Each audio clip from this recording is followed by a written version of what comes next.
everyone, I'm Ryan from Fireside Yankees, and today I just wanted to go over our top 5 starting pitching trade targets. Now, I was going to do a free agent version of this video, as we did yesterday with our free agent hitters, but unfortunately, there isn't really a lot of there's not a lot of realistic options for the Yankees to sign that would make an impact for the rotation. I doubt they pay Framber. I doubt they even give out a 5 or 6 year deal to a starting pitcher. They just paid Max Fried. They have Rodon under contract for 3 more years. They have Cole under contract for, I think it's another 3 years. So I don't believe the Yankees are going to be paying starting pitchers, but would they be willing to trade for one? I think that's a different avenue because usually that costs you less. It comes with a lesser commitment long term. You don't commit 5 or 6 or 7 or 8 years to a pitcher. You're committing usually 2 to 3 years. If it's 3 years, it's usually cheap control. So that's why we're doing the trade video instead of free agent video. But before we get into everything, make sure you guys like, comment, subscribe, and turn on that notification bell. In the comment section, I want to get your guys' perspective on a player you would trade for the starting rotation, and I guess even if you would make a trade for the starting rotation. But with all of that out of the way, plugins, all that stuff, let's get right into today's video. Let's start with Freddy Peralta of the Milwaukee Brewers, who is my number 5 trade target for the Yankees rotation. Peralta put up a 2.70 ERA across 176 and 2/3 innings pitched. He made 33 starts for the Milwaukee Brewers. He struck out 204 batters. That is the 3rd consecutive season with 200 or more strikeouts for Peralta. But there are some flaws in his game, and we're going to start with the flaws before we get into the strengths. The biggest flaw, the biggest knock against Freddy Peralta is how deep he pitches into games. He is someone who's noted for being a 5 or 6 inning pitcher. There are some people who call him 5 inning Freddy. He is not the kind of guy who you can look at as a 6, 7, or 8 inning starter, and I do think that that should work against your value as a starting pitcher. Throughout his career, his strikeout rate drops to 22.5%, and his walk rate increases to 10.7% third time through the order. He is not very effective in these situations. His swing and miss stuff gets worse. He is someone you can't truly rely upon to be a third time through the order guy. He's not going to provide you the kind of volume you're perhaps looking for in a starting pitcher throughout the season. This past season, he only had 2 starts that went past the 6th inning. That came against the Nationals and the Royals, who are 2 abysmal offenses. So that does provide a lot of concern about his ability to be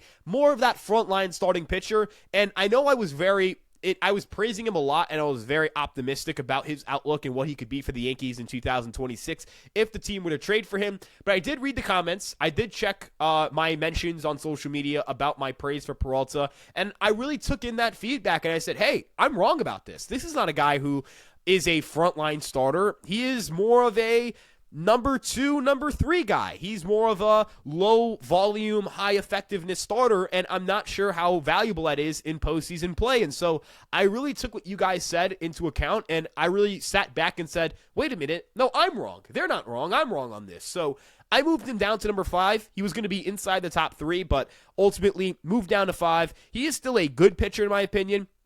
I like what he provides for any rotation. I think he has the ability to be a capable number 2 or number 3 starter. He is certainly better than Luis Gil and Will Warren in my opinion, but I ultimately can't value him the same that I would value guys like Carlos Rodon or Max Fried or Garrett Cole or any other of the guys ahead of him on this list, because there is a consistent track record of not being able to pitch deep into games, not being able to finish what he started, not being able to do what aces are expected to do, which is save your bullpen and anchor your staff. I do think that limits his overall value and his overall ceiling. And with 1 year of control at $8 million, you may have to trade a lot to get him, and you may not want to have that long-term marriage with Peralta. He's a free agent you date, you don't marry. That's kind of, I think, the best way to look at it. I think there's a reason the Brewers are looking to trade him and not extend him, and I think it's for fair reason, but I do think he's an upgrade for the Yankees, and, digging into his strengths here, good fastball, really good fastball shape, good deceptive release point. There's upside for perhaps the Yankees to make some tweaks with him that do allow him to pitch deeper into games. He has a deep mix, a slider, a curveball, a changeup. They're all really good pitches. They get a ton of swings and misses.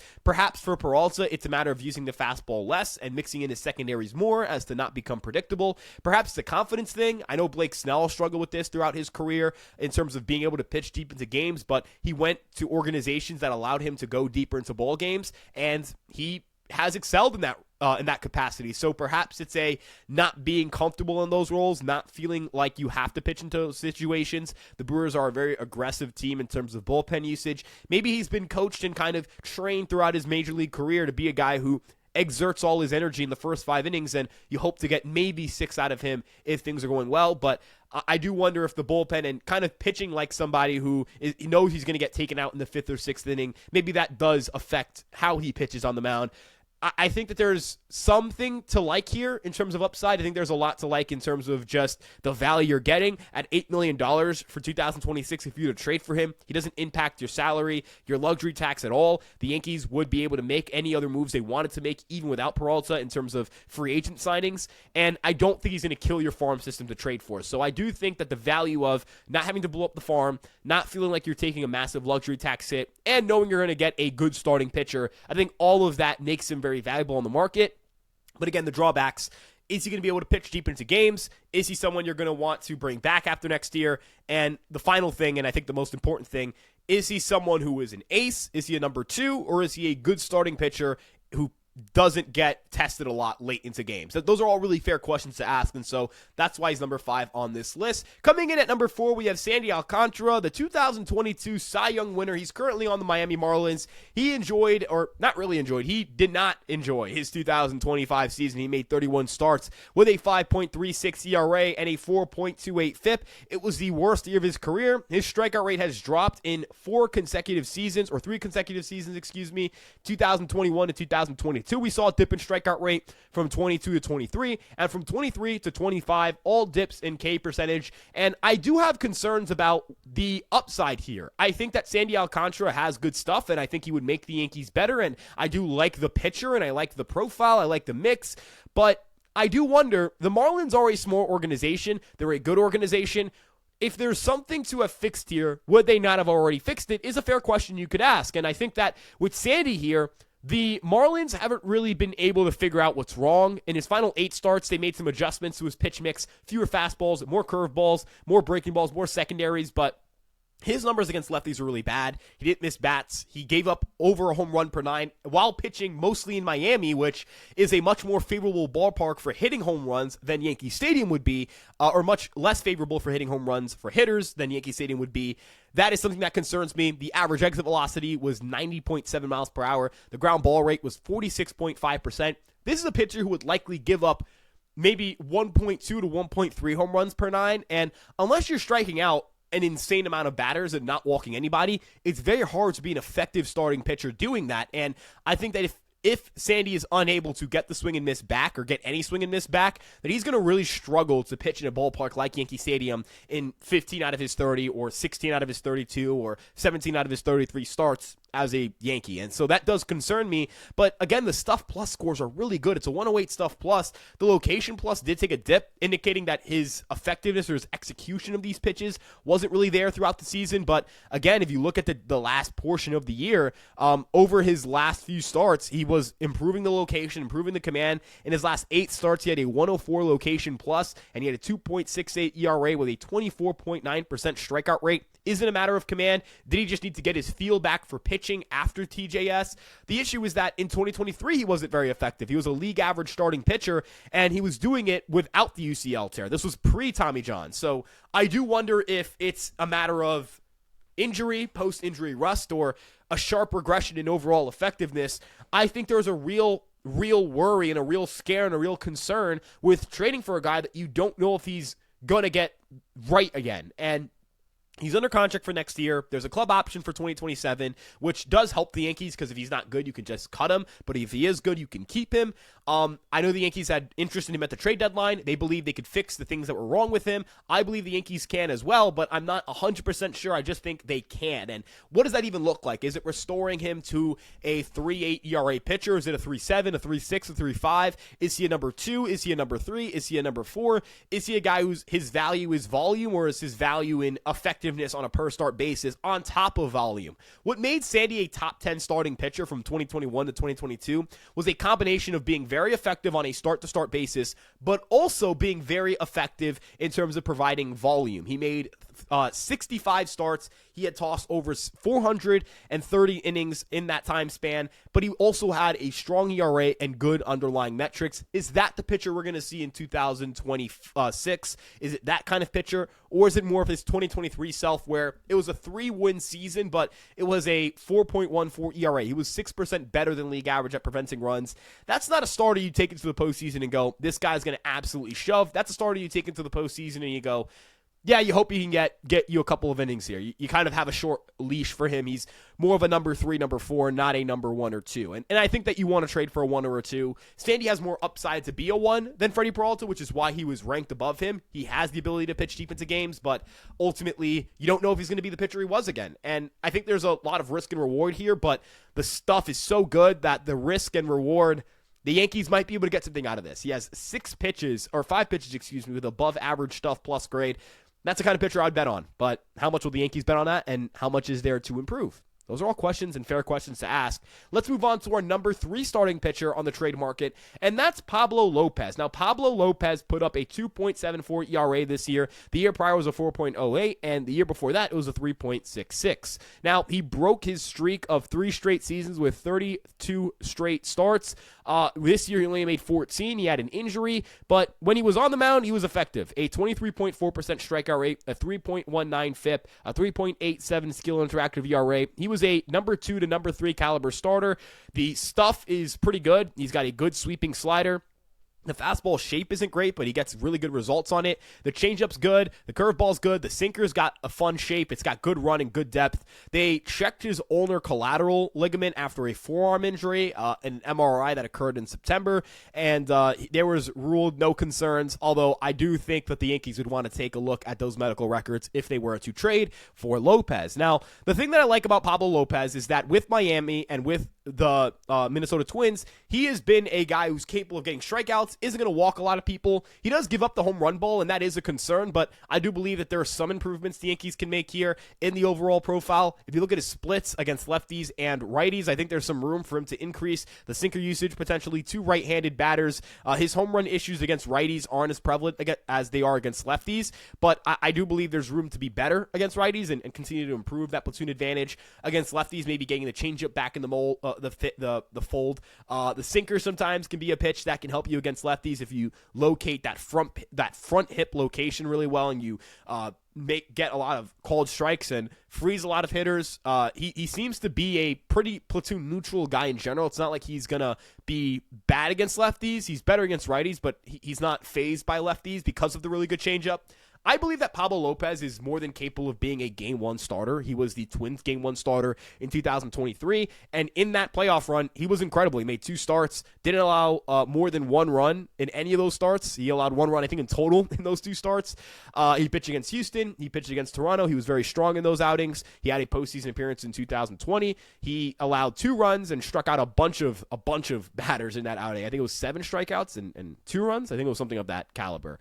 But Lopez is a really, really strong starter. I know last year or the year prior, he had a 4.08 ERA. It was a worse than average ERA, but the strikeout to walk rate was really good, and I value strikeout to walk rate a lot. I think that Lopez is a 3 to 4 WAR pitcher who has the upside to be a 4.5 to 5 WAR pitcher, and the Yankees should be all over that. He's under contract for 2 more years. The Twins are going to be trading Joe Ryan most likely this winter, and I'm sure that teams are going to be flocking for Ryan. The Yankees should say, well, you're focused on Joe Ryan. We're going to focus on Pablo Lopez if we don't have the farm system to go get Joe Ryan. He does have 2 years of control. I think it's at $18 million a year, or with the luxury tax recalculation, it's around $21 million per year, but that's not too bad. I think that if you get Cody Bellinger instead of Kyle Tucker, you can make that happen, and you form this rotation with Lopez. You have Cole, Schlittler, Fried, Rodon. You've got this superstar rotation. Just got studs up and down. Number 1, number 2 caliber guys. One just throughout the starting 5,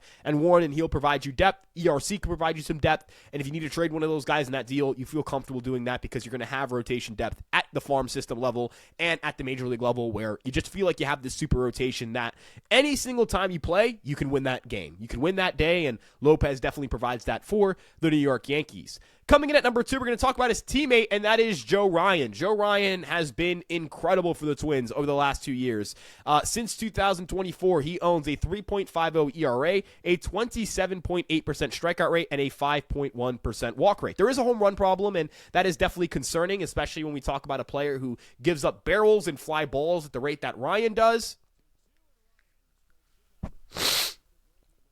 But I ultimately believe the stuff is so good and the upside is so amazing that you should take a risk on this player if you have a chance to get a starting pitcher and have an opening for it. If you look at his numbers since 2024, Joe Ryan is comfortably a top 20 starting pitcher in Major League Baseball. His strikeout percentage is inside the top 20. His strikeout to walk percentage is also inside the top 20. He is someone who just gives me that upside of being able to miss a ton of bats, and ultimately that's valuable. Value is in volume, but value is also in the ability to go out there and provide value on a per rate basis. He's 8th in strikeout to walk rate since 2023. That's minimum 300 innings pitched. If you look at just strikeout rate, he is 11th, right behind Freddy Peralta, but ahead of guys like Rodon and Hunter Brown and Brian Wu. If you want to look at ERA, his ERA sits inside the top 20 ahead of guys like Michael Wacha, Carlos Rodon, Logan Gilbert, etc., or adjusted ERA, excuse me. I'm using ERA minus, not just raw ERA.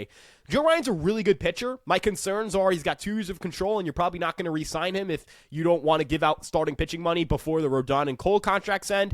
And the other thing is he has been really good, but never the 5th best pitcher in baseball. There's never been a point in time where Joe Ryan has been a top 5 pitcher in the American League, and I do think that does hurt if you're trying to acquire someone who is going to cost you a lot. Like, Joe Ryan is going to run your pockets in terms of farm system depth.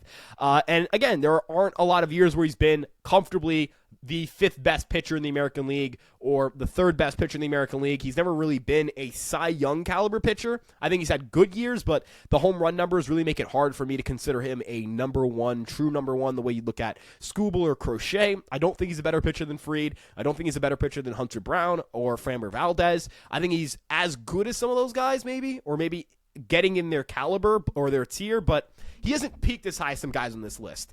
Freddy Peralta's arguably peaked higher than Joe Ryan. Sandy Alcantara has arguably peaked higher than Joe Ryan. Actually, not arguably. He did peak higher.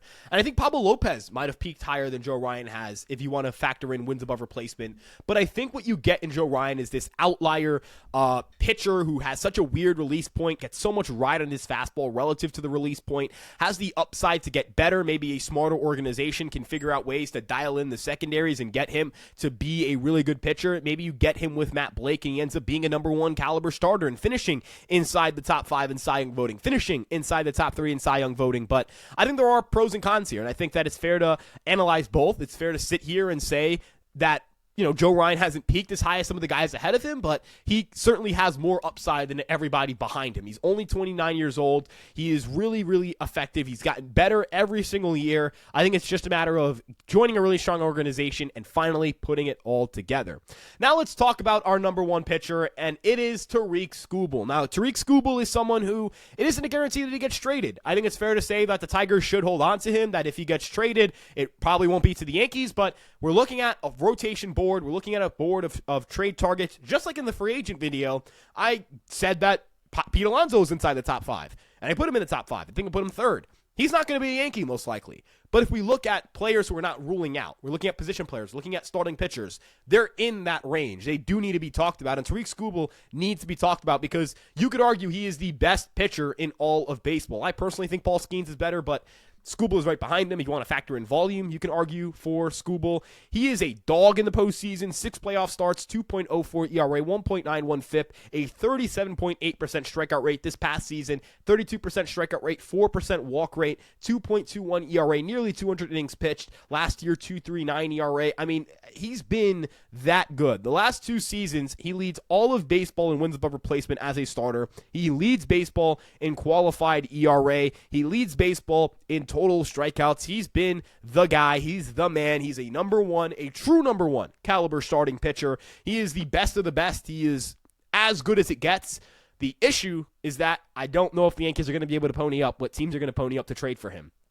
Look at the Mets. They have Nolan McLean, Jonah Tong, Brett Beatty, Jacob Reimer, Carson Benj, AJ Ewing. It goes on and on. Brandon Sproat. It goes on and on and on and on and on in terms of young minor league players who are inside top 100 lists. And I think they're going to be more desperate to trade for a starter than the Yankees would. So I think he ends up being a Met if he gets traded. That would be my bet if I was a betting man. And I know Yankee fans don't really want to hear that, and that's okay. I understand. I'm not saying don't have any hope at all. I'm just saying this kind of feels like when Soto got traded to the Yankees, where there was an obvious fit. There was a big market team that wanted him. There was an obvious fit, and I think that the smoke with the Mets and Yankees, it's just the Mets and Tigers, it's there. There's some life there, some juice, and I do think that the Mets will end up getting him if Skubal got traded, but that's an if. I don't know if Skubal's going to get traded.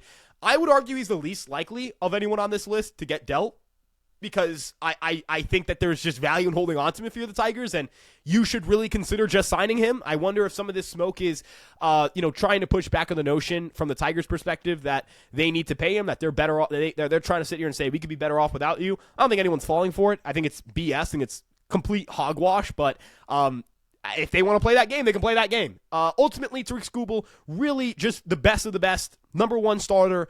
Guy who immediately gives you the best rotation in baseball, bar none, automatically. It's automatic. You have Tarik Skubal and you have Max Fried. No one's stopping you.